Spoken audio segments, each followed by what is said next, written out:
Hello friends, मोर आशा and विश्वास already Rayalaseema university second semester जो exam notification BEd regular BEd exam notification आसी जाइए आज 7/7/2025 ऑल मुझे जे रयलसीमा यूनिवर्सिटी फास्ट वीक रे ही तार एग्जाम नोटिफिकेशन आसीज आ डेट सहित मुझे तार ओरिजिनल नोटिफिकेशन देखो आज ही आसी जुलाई लास्ट ही एग्जाम जुलाई लास्ट और मे बी अगस्त फास्ट वीक भितर एग्जाम रही जेहेतु शेड्यूलिंग अच्छी 22/7 अच्छी 22/7 माने मिनिमम एडमिट कार्ड आसापी 10 डेज लगे।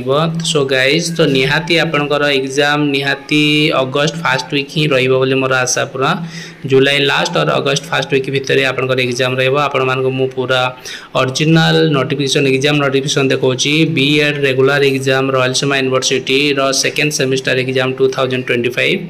जदि वीडियोटी भल लगुच लाइक और सब्सक्राइब करने को जमा भी भूलिए ना। Thank you very much. जदि मो थ्रू आपण मैंने किए एडमिशन नापी चाहते बीएड रे 2025-27 ताले आपण मैंने निहाती मत कांटेक्ट करूँ जोटा मो स्क्रीन रे बैनर रे मो नंबर वीडियो भीतर देखा जाउथबो से नंबर में कांटेक्ट करेंगे। किंतु जुलाई लास्ट कहते may be July last exam जदि जुलाई लास्ट हुए ताले आपण मिनिमम 24 रु स्टार्ट हो पारे 24 कि 25 रु स्टार्ट हो पारे आउ जदि जुलाई लास्ट भितर न होची ताले आपण अगस्त फास्ट रे निहाती 100% स्टार्ट हम। वीडियोटी भल लगे लाइक और सब्सक्राइब करियो जमा भूलिए ना। Thank you very much.